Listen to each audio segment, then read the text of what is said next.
Yalan böyük günahdır. Düzdür? Çox böyük günahdır. Yalan şərabdan da pis günahdır.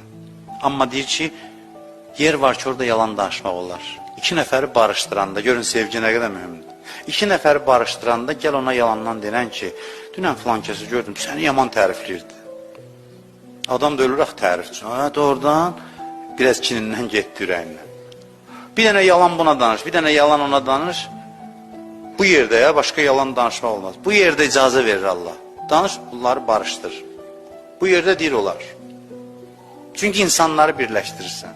Heç kəsdə, məsələn, elə bir söz görünür də ki, adam da olması desin, bu nə pis iş gördü. Görürsünüz, yaxşı iş elə yaxşı işdir. Yalan da olsa yerindədir deyə, kim deşsə deyir elə halaldır buna. Yalan nə qədər iğrənc şeydir, amma burada iğrənc görünmür, fikir verirsiniz. Görürsünüz, elə yaxşı görünür. Çünki işin mahiyyəti gözəldir, işin mahiyyəti yaxşıdır.